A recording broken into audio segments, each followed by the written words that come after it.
Saya tadi ini sepanjang dari malam ya, tiba-tiba saya itu bisa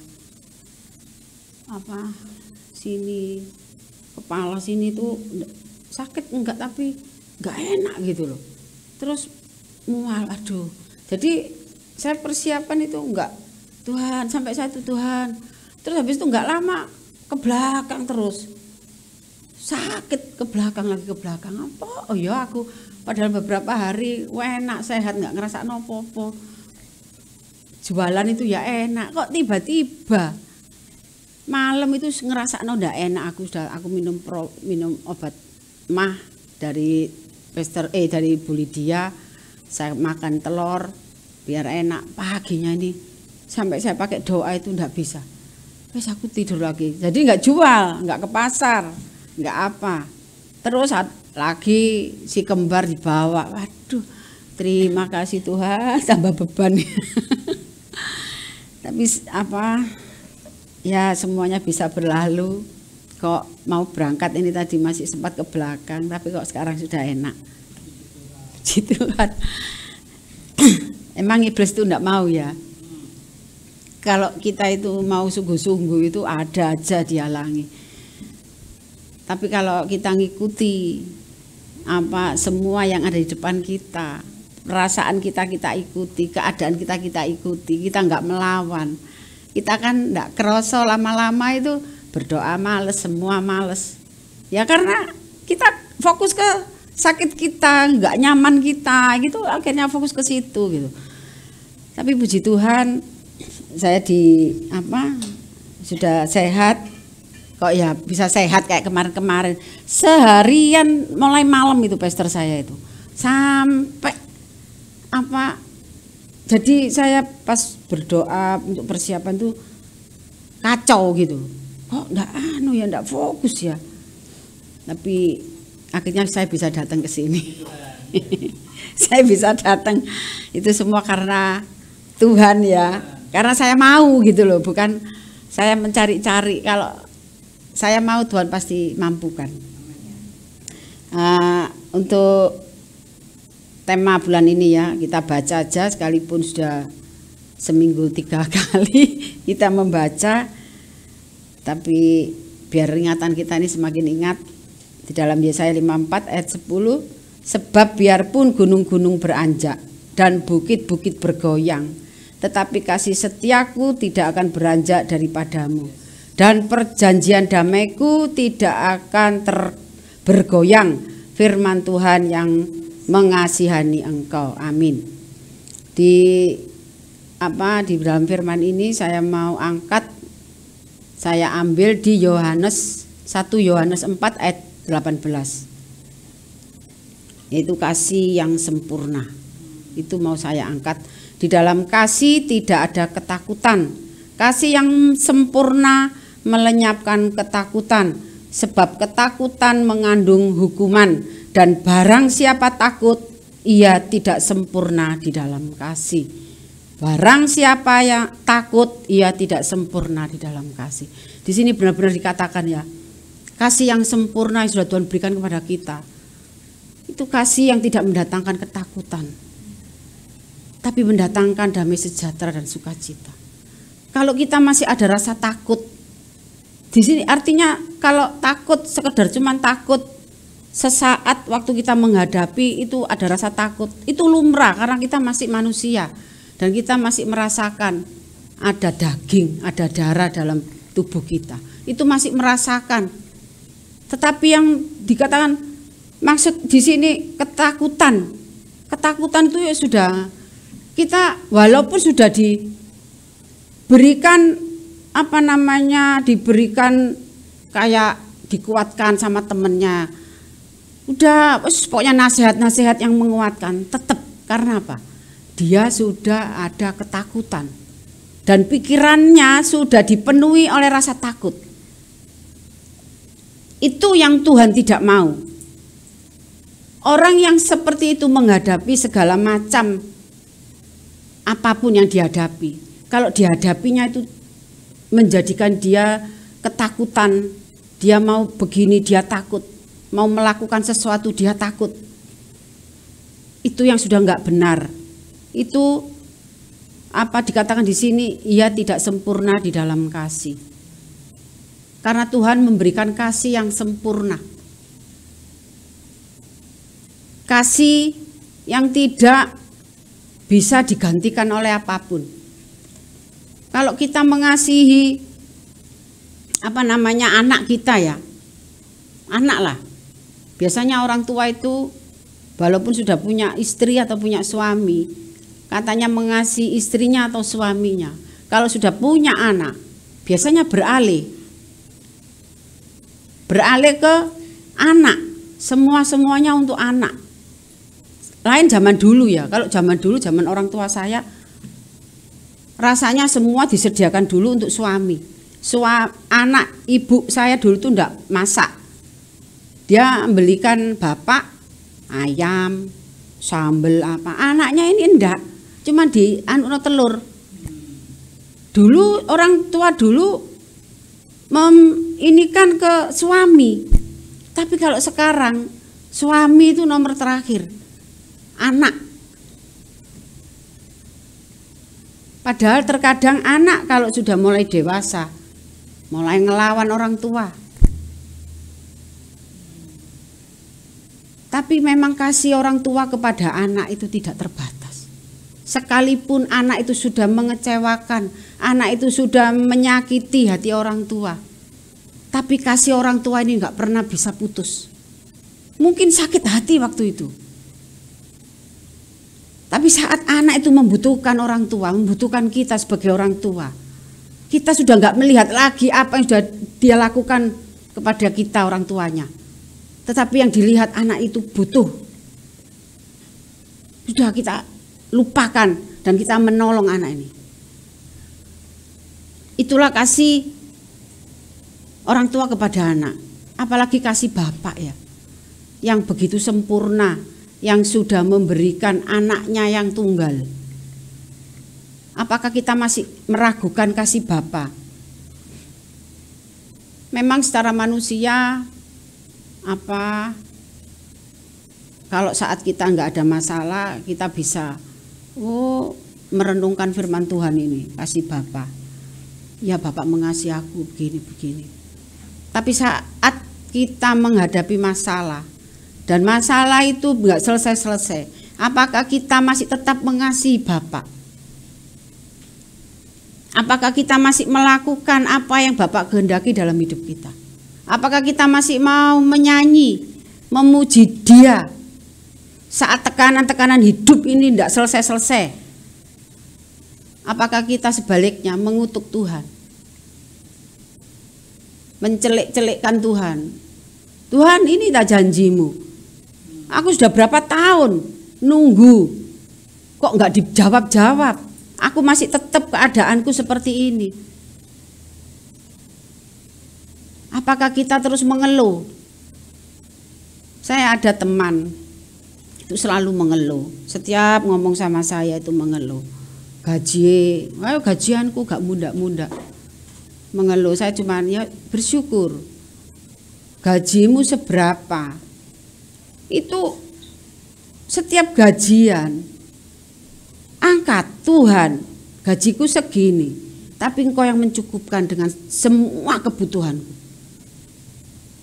Ucapkan syukur. Saat kamu mengucap syukur, berkat itu datang dari mana aja, jangan melihat gajian. Begitu juga dengan saya, kalau saya melihat cuman jualan saya, ya enggak mungkin ngingoni anak situ enggak cukup kalau ngikuti jualan warung kopi. Kalau saya melihat itu loh ya, fokus kepada jualan saya. Begitu juga teman saya dengan gajian sekian. Kalau kamu fokus kepada gajianmu enggak cukup, memang enggak cukup.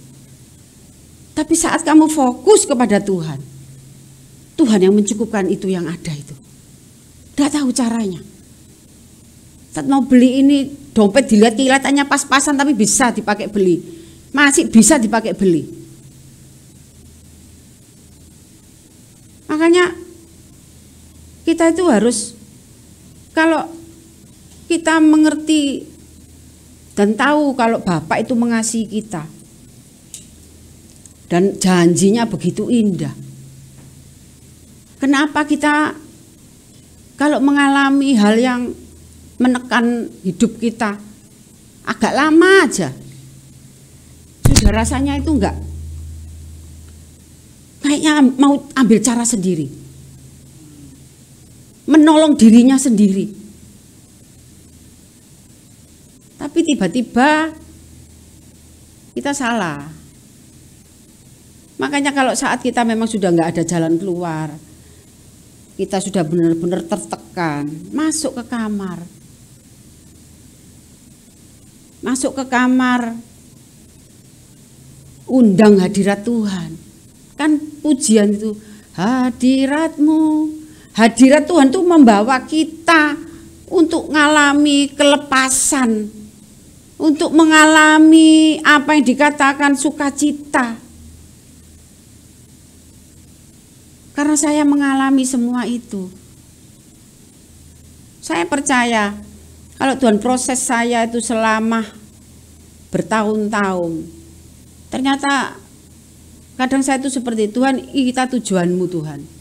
Untuk apa? Untuk saya bisa menguatkan teman-teman saya yang mengalami keadaan yang hampir kayak saya. Saya cerita karena saya sendiri ngalami. Jadi dia mungkin iya kan bisa ngomong, enggak bisa, dia enggak bisa ngomong gitu. Karena dia tahu saya juga ngalami. Bertahun-tahun saya ngalami proses itu. Saya percaya Tuhan mau memurnikan saya, enggak tahu saya mau dipakai Tuhan untuk yang apa, saya enggak tahu. Disinilah saya ditempatkan Tuhan di sini untuk belajar. Disinilah saya diproses Tuhan dalam melayani. Waktu saya di rumah sama keluarga saya diproses untuk menghadapi keluarga. Bagaimana saya bisa menjadi berkat, menjadi terang untuk keluarga saya. Tapi saat saya dibawa Tuhan ke sini, saya diproses Tuhan untuk dipersiapkan bagaimana cara melayani. Itu yang Tuhan kerjakan buat saya di tempat ini. Makanya saya kalau di House of Kana ini ya, 6 tahun ya. Setiap saya mau memutuskan, saya enggak langsung saya putuskan gitu aja, enggak. Saya doa lagi. Tuhan, benar tak? Ternyata saya masih di sini lagi. Masih ada masalah lagi. Saya doa lagi. Akhirnya benar. Dan Tuhan memang apa yang saya minta Tuhan berikan. Beri saya Tuhan apapun keadaan House of Kana, kejadian-kejadian apapun yang saya hadapi. Biar saya tetap sukacita dan tetap saya ada di sini. Dan itu Tuhan nyatakan. Apapun yang menyinggung saya, namanya manusia ya. Tetap kan ada yang namanya perasaan itu kesentuh, itu pasti ada, enggak mungkin enggak. Tapi ya saya bisa melalui, enggak saya ini gitu. Karena apa? Tuhan sudah ngajar saya gitu loh. Saya di sini dididik. Ya mungkin suatu saat Tuhan mau pakai saya.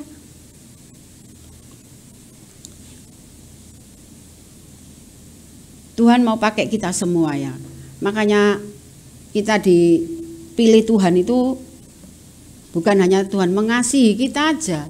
Tapi Tuhan punya punya misi buat kita itu. Makanya kita harus bertumbuh di dalam Tuhan. Jangan hanya ke gereja, tapi iman kita nggak pernah bertumbuh. Kita harus bertumbuh. Bagaimana saya bisa bertumbuh? Kita bisa bertumbuh. Kita ngerti kok kalau kita itu bertumbuh. Yang tadinya kita itu mudah emosi, tapi karena firman Tuhan kita bisa menguasai emosi itu. Yang tadinya mulut kita mudah menyakiti hati orang lain, tapi karena firman Tuhan itu yang membuat kita bertumbuh, kita tidak lagi menjadikan hati kita itu disakiti orang, nggak membiarkan hati kita itu disakiti orang lain. Kalau kita masih mau disakiti orang lain, ya percuma. Kita itu sudah punya antinya kok. Anti untuk nggak sakit itu. Itu firman Tuhan. Langsung aja berdoa. Tuhan ampuni dia kalau memang orang itu nyakiti. Nanti bukan dia, tapi kita sendiri nanti yang memiliki pengampunan itu dan menjadikan hati kita itu penuh sukacita.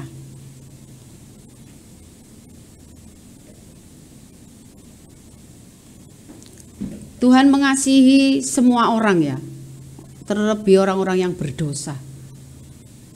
Makanya Tuhan mati di kayu salib supaya penebusan itu bagi orang yang berdosa.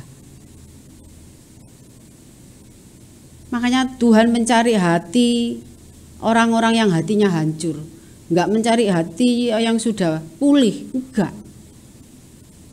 Tapi hati yang hancur, hati yang penuh dengan kekecewaan, hati yang penuh dengan kepahitan, itu Tuhan sangat mencari. Dia mau menyatakan, aku mengasihimu. Karena dengan kasih Tuhan, hati yang sakit, hati yang hancur, itu akan dipulihkan oleh Tuhan.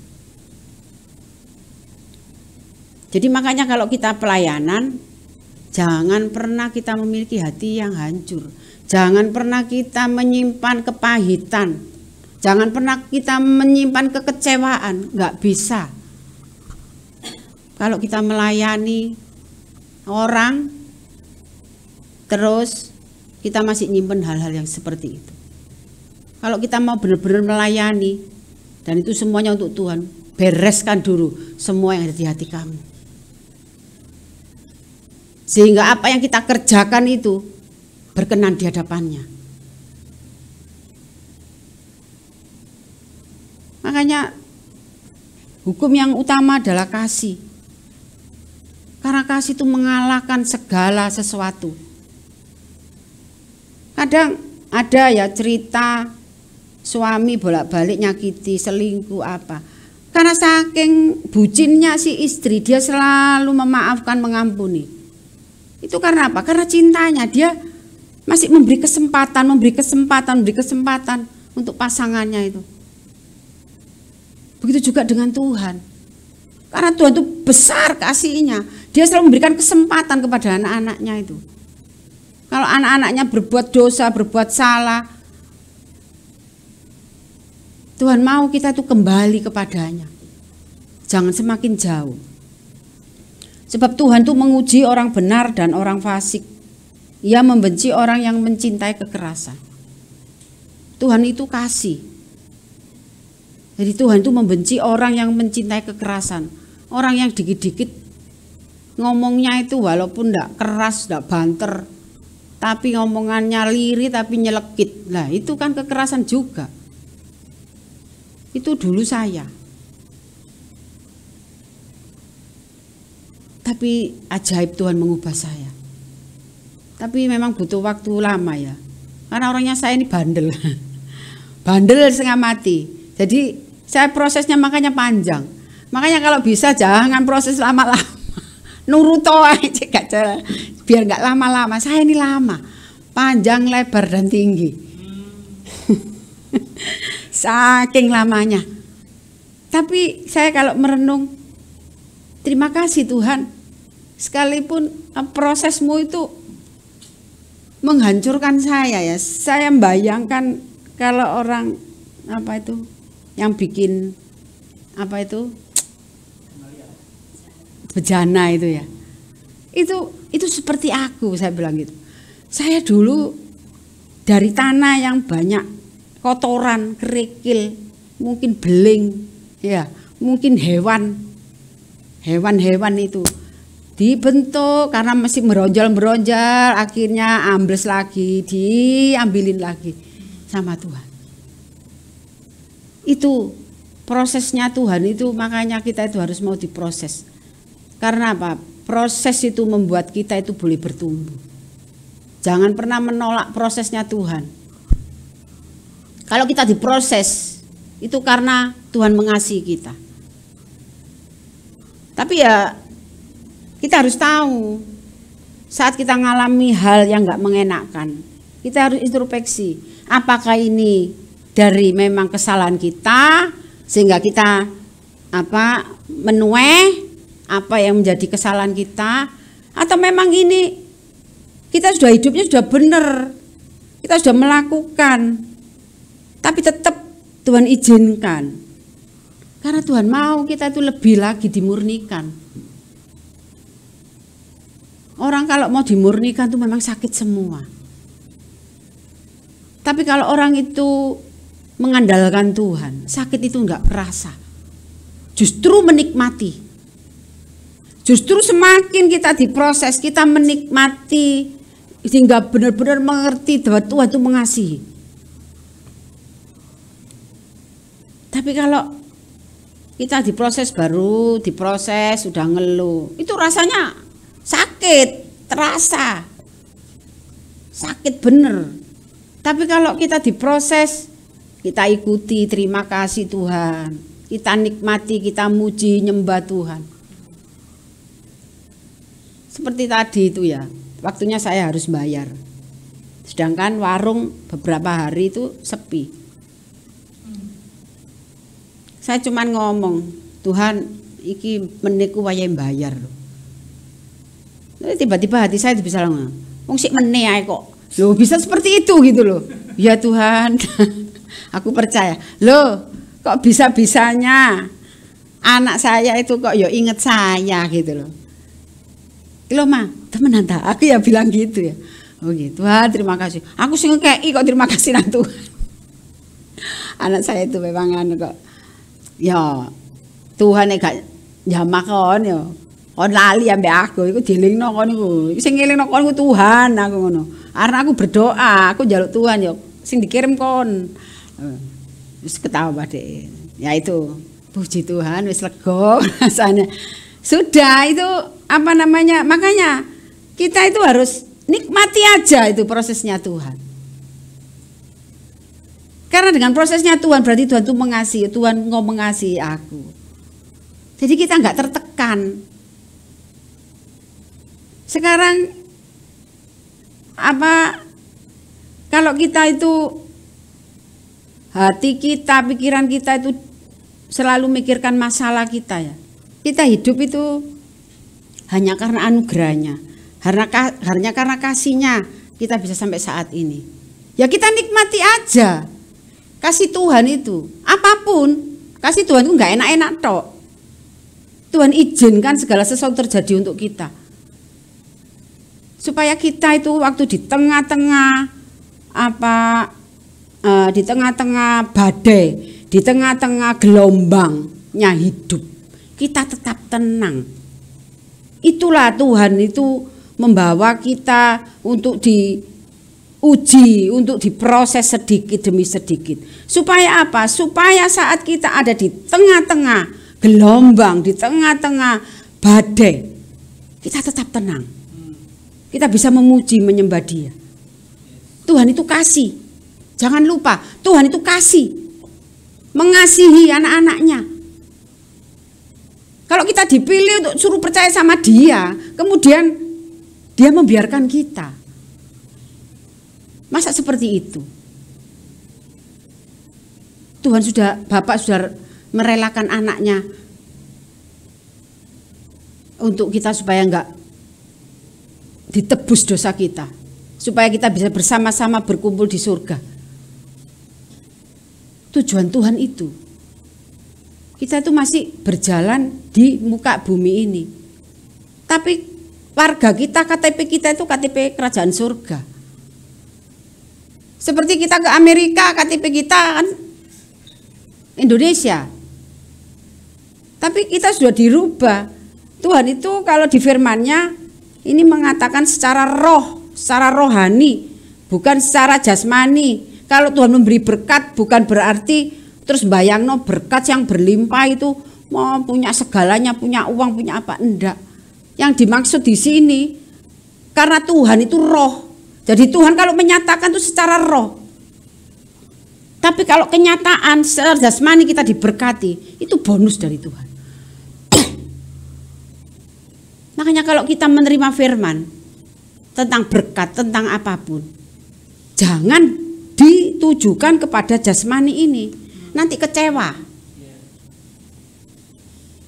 Tapi kalau Tuhan mengatakan berkat yang berlimpah itu secara rohani, damai sejahtera, sukacita. Makanya saya kalau mendapat firman, saya tidak pernah, pikiran saya itu aku mau dapat berkat besar. Berkat besar itu bisa saya mendapatkan hikmat yang dari Tuhan. Bisa saya itu mengerti tentang firman Tuhan. Itu juga berkat dari Tuhan. Karena tidak semua orang paham tentang firman Tuhan. Hanya orang-orang yang memang diberikan Tuhan yang bisa paham dengan firman Tuhan.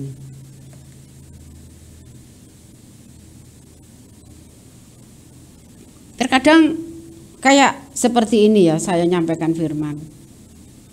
Mama Bunitanya ngerti.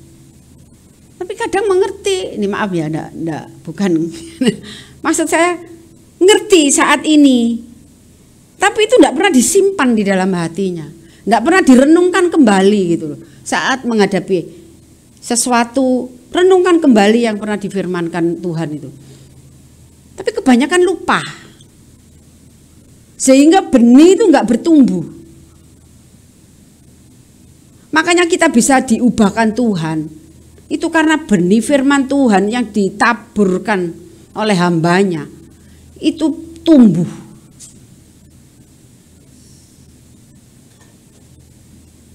Kalau hati kita ini masih banyak kerikilnya, bukan tanah yang subur. Makanya Tuhan mau kita itu bereskan dulu. Kalau kita sudah percaya, bereskan dulu. Kemudian isi dengan firman Tuhan. Nanti benih itu akan tumbuh. Puji-pujian, penyembahan. Saya tuh kalau berdoa paling lama itu di penyembahan. Nggak tahu ya, kalau sudah penyembahan saya tuh kayaknya lupa waktu gitu. Karena penyembahan itu ya kayak macam ucapan syukur ya. Itu dalam gitu kepada Tuhan itu. Jadi kayak iya, syairnya, kata-katanya ini benar-benar itu saya berikan kepada Tuhan. Nah kadang walaupun 2 jam kok penyembahan ini suwe dewi.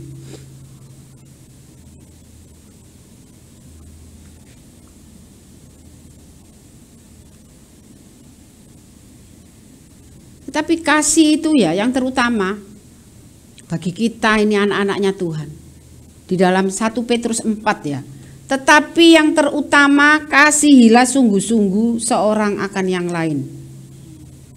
Sebab kasih menutupi banyak sekali dosa. Ya, betul. Kalau kita mengasihi sesama kita,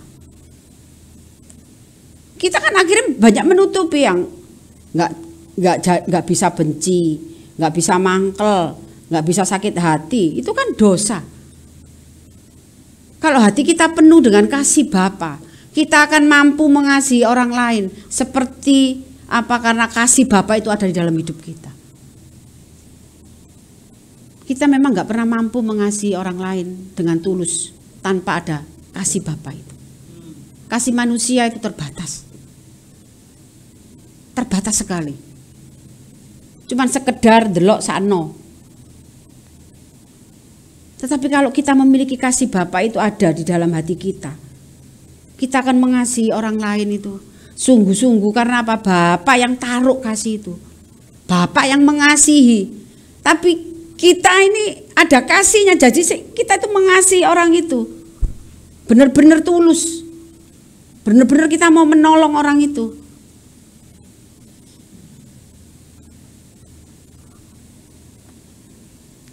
Kasih yang terutama, kasihilah sungguh-sungguh, sungguh-sungguh. Jadi itu benar-benar ya, sungguh-sungguh seorang akan yang lain. Sebab kasih menutupi banyak sekali dosa. Jadi kalau kita mengasihi orang lain dengan tulus, tidak dengan munafik, itu memang Mbak Muna itu selalu ikut aja kok. Nggak mau dia tuh ditinggal. Munafik maksud saya. Mbak munafik itu ya jangankan apa orang-orang yang nggak mengenal Tuhan ya. Kita yang mengenal Tuhan, mengenal kasih-Nya, mengenal hukum-hukumnya. Aja kadang-kadang masih muna. Baik pura-pura padahal sudah wongnya. Alah, itu manusia sih memang. Kadang-kadang saya itu ya memang masih belajar di situ ya. Kadang-kadang saya itu, alah, Tuhan ampuni Tuhan, gak sido. Tapi kalau itu diingatkan, lakukan gitu loh. Jangan terus saja. Itu pasti Roh Kudus mengingatkan, gak mungkin gak. Mengingatkan.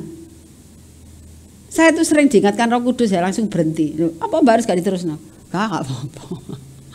Bisa langsung gitu, diputus gitu sama Tuhan. Kalau memang kita punya hati takut Tuhan ya, kita itu segala sesuatu itu tanya kok sama Tuhan. Saya apa aja itu tanya sama Tuhan. Kadang ngomong Tuhan, itu ngomong, ya apa ya Tuhan. Kadang itu sama siapa ya? Ya apa Tuhan iku Tuhan. Koyok ngono iku. Jari hambamu, aku ya kadang-kadang seperti itu. Lah kok seperti itu loh Tuhan. Ya kadang itu saya seperti itu. Terus bagaimana jemaatnya segitu banyak? Kok dianya seperti itu? Kadang Tuhan tuh langsung jawab, kadang itu ya sudah cuma sekedar tanya gitu kayaknya saya sama Tuhan. Tapi enggak apa-apa ya, kita tanya-tanya itu berarti kita itu selalu komunikasi sama Tuhan. Tapi kalau kita enggak pernah tanya Tuhan, enggak pernah, ya seperti anak sama bapak yang bapaknya sering keluar, anaknya sering di luar, enggak pernah ketemu bapaknya, ya seperti itu kan, enggak pernah tahu apa kesenangannya bapaknya, enggak pernah tahu anak. Makanya kalau kita sedikit apa ngomong sama Tuhan, itu nanti Tuhan bimbing kok, Tuhan tuntun kok, kamu harus ini tuh, ya kayak dituntun gitu untuk melakukan itu.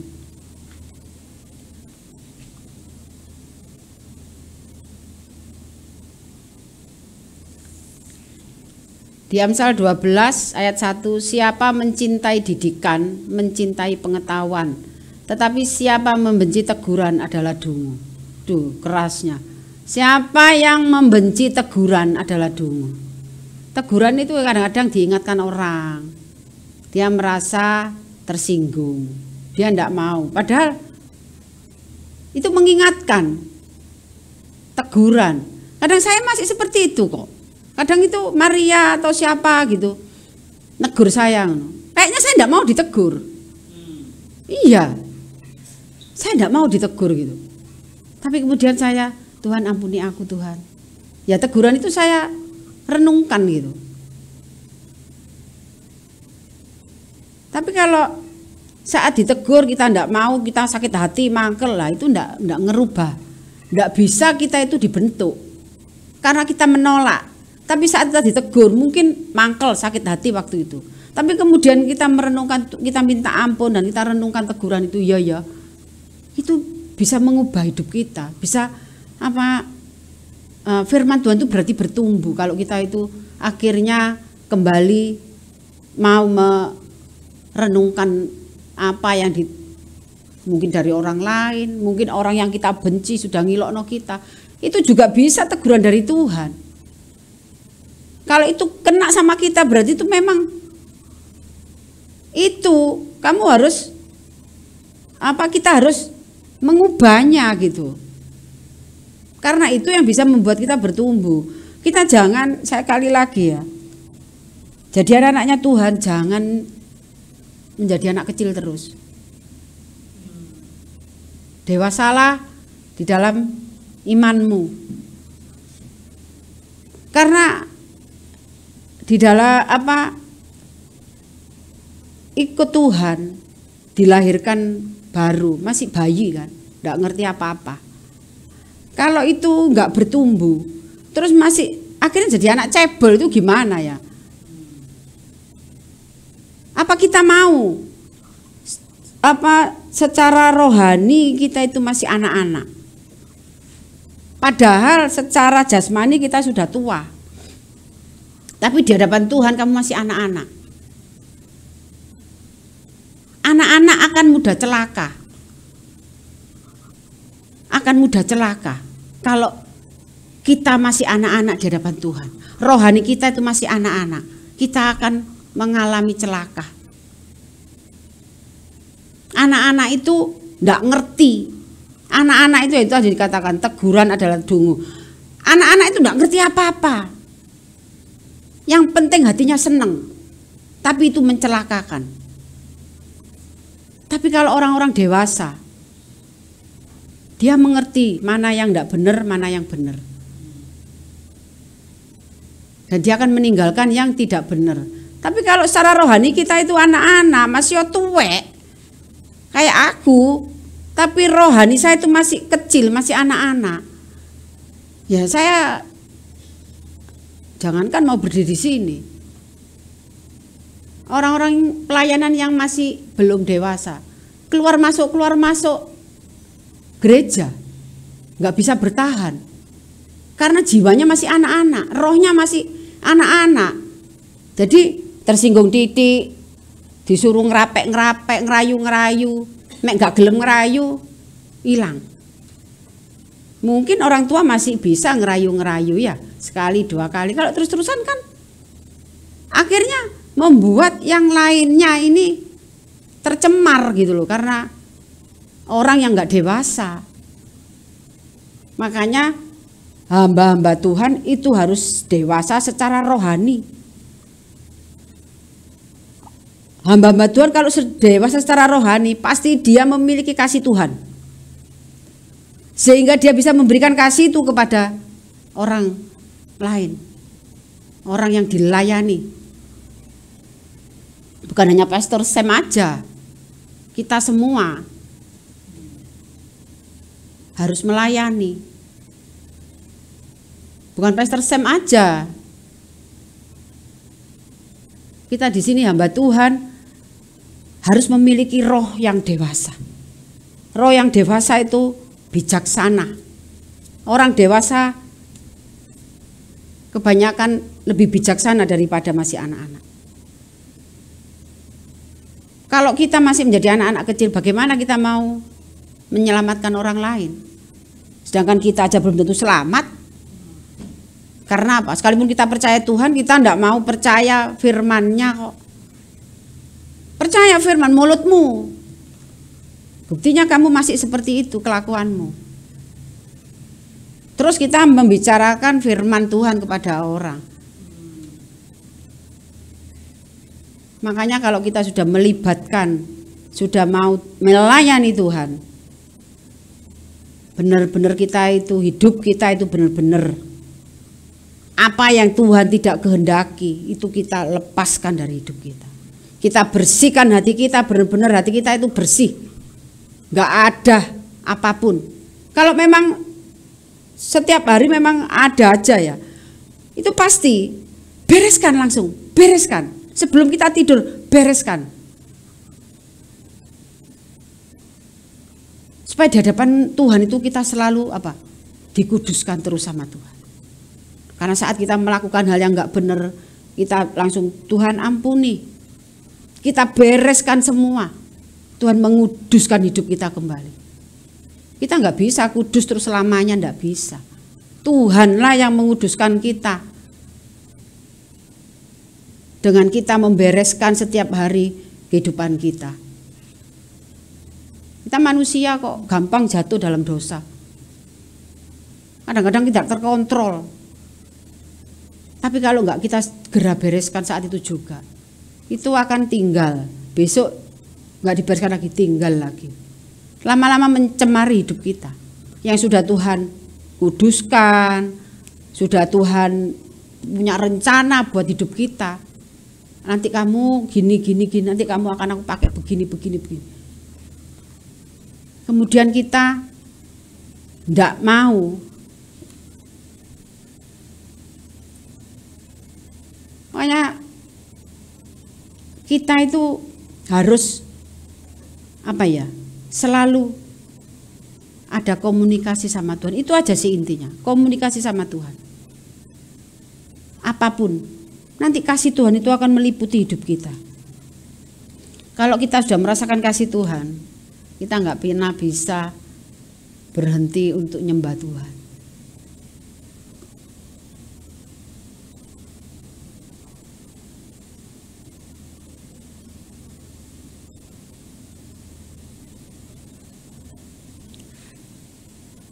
Kita ini seperti bejana ya, seperti tadi saya bilang.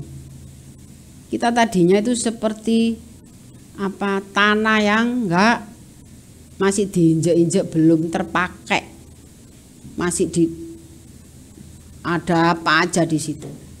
Kemudian kita itu diambil Tuhan, dibentuk Tuhan, dijadikan bejana.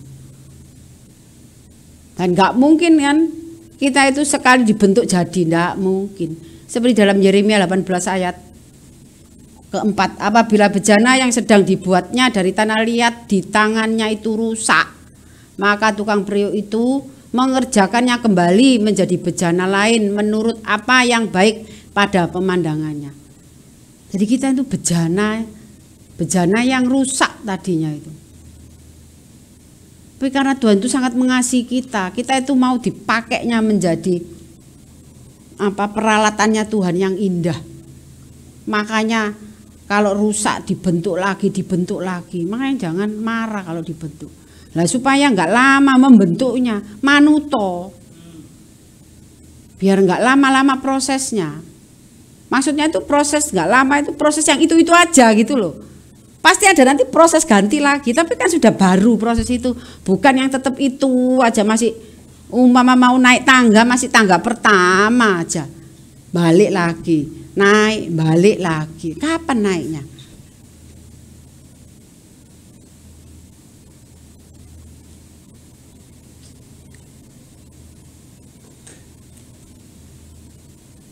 Saya kira firman Tuhan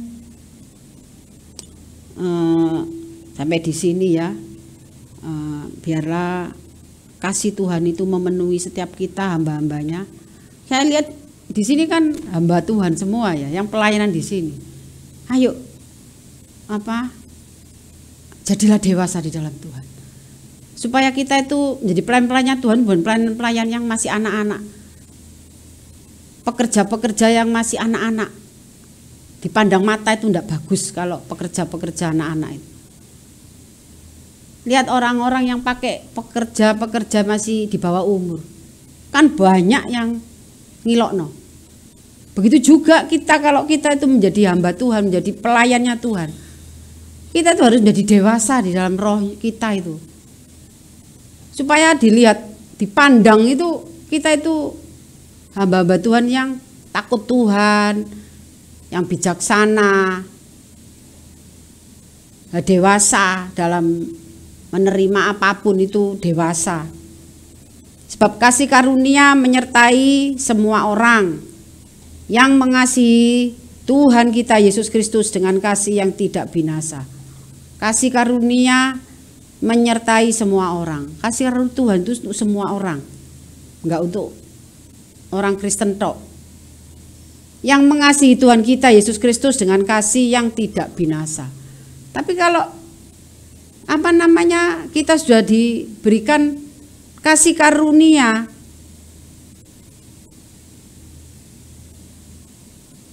kasih yang tidak pernah binasa gitu, akan kekal selama-lamanya bersama-sama Tuhan Yesus untuk memerintah bumi baru ya, Pastor ya.